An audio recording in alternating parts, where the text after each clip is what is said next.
the punter who played his college football at New Mexico.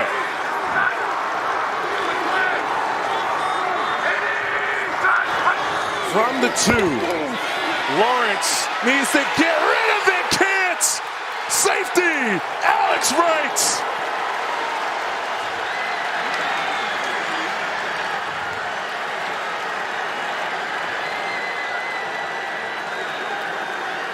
The defeated look on Trevor Lawrence's face says it all. You said the punt was one of the biggest plays of this afternoon, and it led to this right here. Myles Garrett getting up the field, forcing Trevor Lawrence to have to step up, which gives Wright an opportunity to get off of his block. That is a team rush right there, as Okoronkwo is coming around the corner as well. Myles Garrett forces him to step up. Wright comes up with the big play. Terrific execution by the Cleveland Browns defense right there to take advantage of Bohorquez, who we're looking at right there, number 13, the punter, of making a tremendous play late in the fourth quarter. That's a punter, both putting points on the board and really giving the team the biggest stop of the game all at once. 100%. Situations like that, and we go back to Stefanski's decision where we're going in and it's a 58-yard field goal. Do you put your excellent kicker and Dustin Hopkins on the field to try to tie his career along, or do you punt the ball? He decides to punt, and man, does that pay off for this Browns team as they come up with a huge safety right there. A devastating sack taken by Lawrence. Just could not escape. And you just go back to Jacksonville, who had a chance last week with a late drive against Miami, got the ball back, and immediately a sack set them back. They get the ball with a chance to move down the field. Granted, it's at your own 2, but you want nothing more than the ball in the hands of your newly paid former #1 pick quarterback. Yes, and what I love about Trevor Lawrence right now is he's still standing up and he still has the hope, because right now they still have a chance. There's 1:44 left in this game, and Jacksonville has 2 timeouts left, so they're going to have an opportunity to try to get the ball back on an onside kick as they're coming on to possibly do, and if not, they still have those timeouts in their back pocket.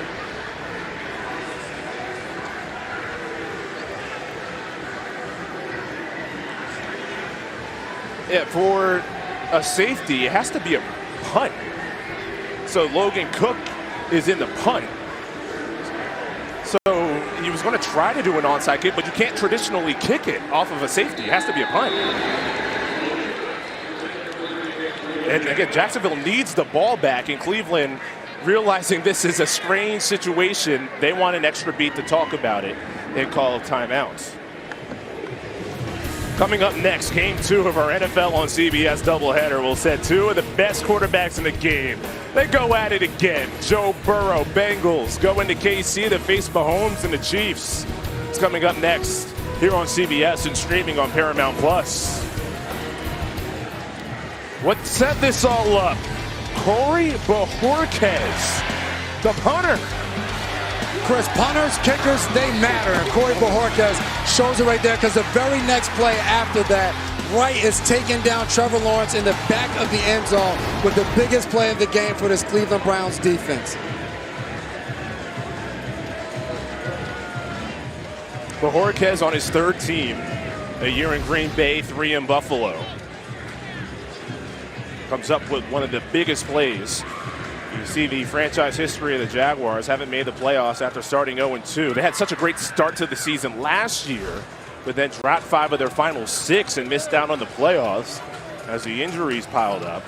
Again, this is an interesting situation coming up with off of a safety. You can't traditionally kick it with the onside kick, which, by the way, this year with the new dynamic kickoff, you have to declare ahead of time.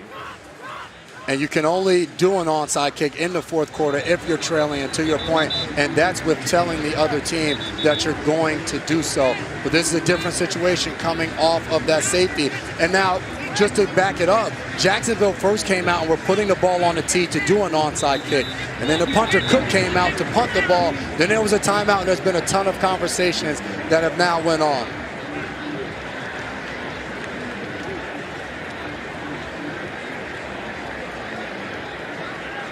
So again, this has to be a punt from Cook. See what the strategy here is with it. sky high. Makes the most sense. You call fair catch for Cleveland, and that's exactly what James Prochet does. So with 1:44, 2 timeouts, Jacksonville still has a shot. And the toughest thing for him is because of the safety, you have to punt the ball straight up in the air, is now where Cleveland's going to possess the ball on Jacksonville's side of the 50 and a chance to run the ball, run the clock out, and in the event that they're able to pick up a first down, put this one away.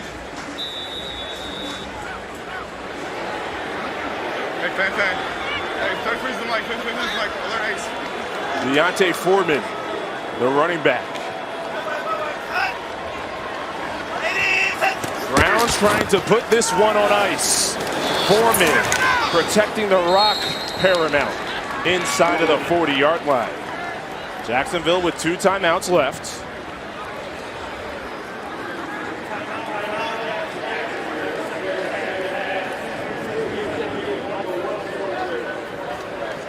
So they use their second.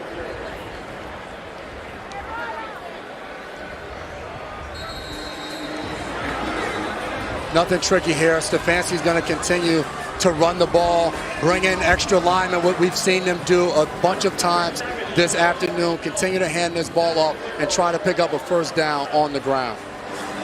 And how about Deontay Foreman getting the game's key carries? He did not have a carry in week 1. Coach Kevin Stefanski said it was a priority to get him more involved in this game plan. Nick Harris, who's a center, playing the fullback role, 2nd and 7. Foreman stuffed. It'll be 3rd down and close to 7. Trayvon Walker gets that tackle. Timeout, Jags. A good job by this Jags defense of just giving themselves an opportunity. That was their final timeout that they just called. You go out there and you give up a first down. On the first down, the game's over, and they're continuing to fight and claw, and they're trying to get the ball back to Trevor Lawrence with probably be less than maybe about 40, 45, 30 seconds left on the clock to see if he can do something with it. Jason, are you tempted at all to trust Deshaun Watson through the air here to try to gain 6 yards and put this one away? I don't think so. I think in a situation right now where Jacksonville just used their last timeout, you continue to just run the football. Don't take any chances. Play action. Watson rolls out. Pressured. Flicks. Not ruled incomplete yet. Finally ruled incomplete. Boy, that took a minute. Josh Hines-Allen, of course, would be the one to provide the pressure. That is a disaster for that to even be an incompletion in that way. Watson would have been better off taking the sack. That's why I don't like that. I don't like that decision. I don't want to put him in the thought process of trying to make a play outside the pocket. And let's take another look at this right now, too, with Hines-Allen going, arms going forward. I do think that's an incomplete pass. But to your point, Chris, now there's a minute and 29 seconds left, and Trevor Lawrence is going to get the ball back with an opportunity to march down the field. I would love to have kept that clock rolling and give him as least amount of time as possible. Instead, it would be under a minute left and Jacksonville getting it deep in their own territory. Now it'll be likely over a minute 20. Let's see what Bojorquez can do. Last time, made it turn right out of bounds at the 2-yard line. Does he have an encore? Duvernay, fair catch. Right at the 10. No timeouts. A minute 27. The other Clemson quarterback, Trevor Lawrence. For defense, if you're looking at the Cleveland Browns, the main thing is obviously you can't let the ball go over your head. But you're okay with short completions and tackles in bounds because they have no timeouts. And for Trevor Lawrence, you're trying to get chunk plays. Yes, you want to get the ball down the field and out of bounds, but even if you can't, you need to pick up yards as you're moving forward because they're going to need a touchdown to win this game. That safety huge in that part to make it so they need a touchdown. Lawrence rifles, bobbled, and knocked down. Christian Kirk was the receiver, a trio of Browns in the area, including Jordan Hicks. Second down upcoming. The Browns right there, not aggressive, four-man rush, playing cover two in the back end, playing zone. And that ball right there, Christian Kirk has to come down with it, hits him in both hands. But at the same time, if he catches that ball in the middle of the field, clock continues to spin. The Browns are going to do everything they can to not give them a completion deep down the field on the sideline to get out of bounds. Jacksonville, no timeouts. Second down. Lawrence has time, flings, Davis up by the 33. Without a timeout, Jaguars hurry. They're going to watch the Browns get up slow from the ground. I think we have a guy down on the field right now for the Cleveland Browns. Obo Okoronkwo. Gabe Davis, sideline taken away, gets right up in there, makes a completion, gets down. Just something to get this drive going. 22-yard gain. And Okoronkwo, second year with Cleveland. And I feel like, Jason, correct me if I'm wrong, but you as a former player, anytime in a 2-minute situation, no timeout, you can get a break in the heat here in Jacksonville. I imagine that's beneficial. It's huge. We would talk about on defense, and obviously Okoronkwo was hurt, couldn't get off the field. 40 seconds. And by rule, Jacksonville has the option of starting the clock on the snap. We'll start on the snap, 1:10. Because what that injury did, it allowed the clock to stop. So we would talk about it on defense. Right there, Okoronkwo wasn't close enough to the sideline. But if you got injured, you try to maybe even roll off to the sideline to keep that clock rolling after that completion. Because now this allows, when we're looking at Jacksonville, to huddle up, be under control, and get their next play going. I'll say, even from a Jacksonville perspective, just that break for the offense to collect themselves. As the rain picks up again, it's been off and on all afternoon at what is dubbed Trevor Bank Stadium for this week. Does Trevor Lawrence have a game-winning drive in him?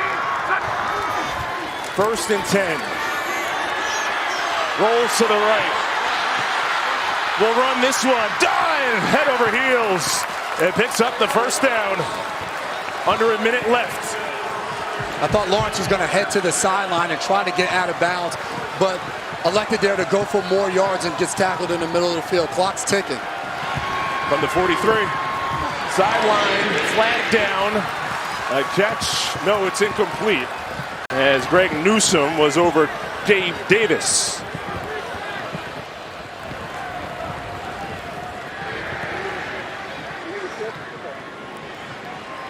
Flag back near the line of scrimmage. Gabe Davis gingerly galloping back to the sideline.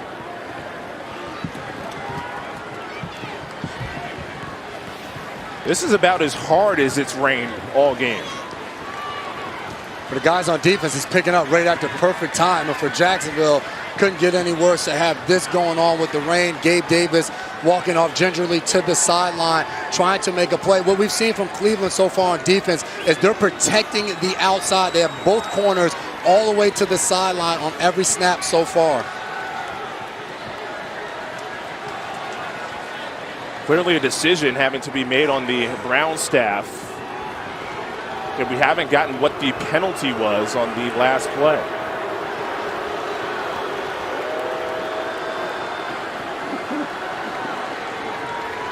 Adrian Hill is our referee.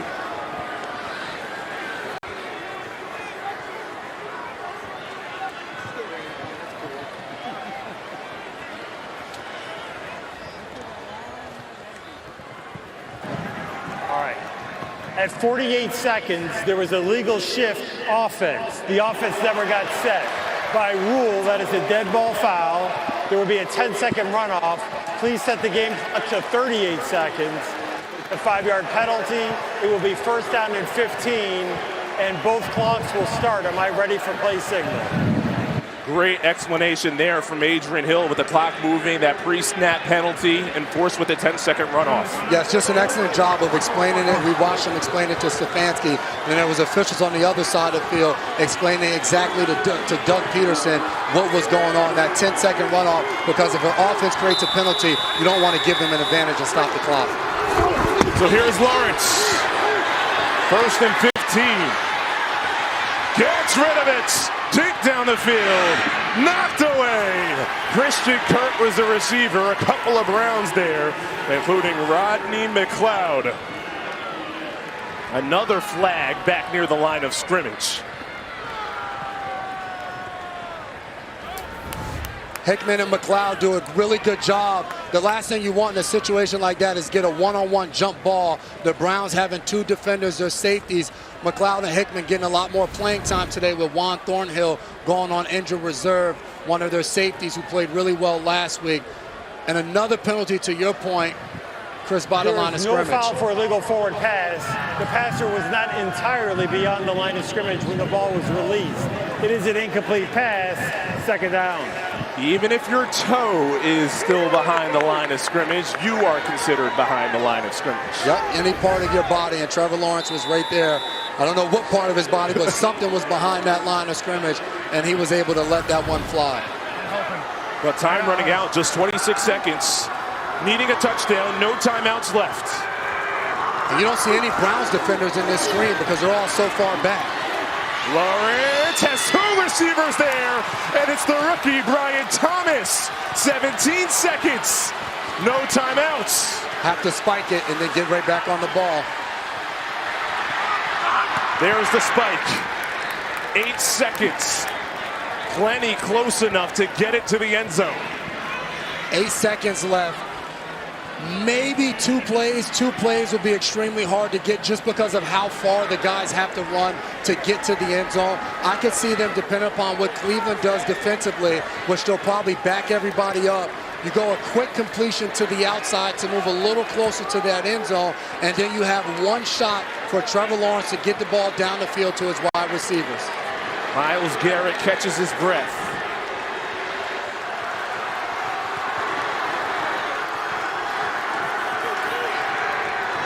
With 8 seconds left, Lawrence down to 4, lofts it, diving attempt, it's incomplete. Brenton Strange was hunting, and that'll do it.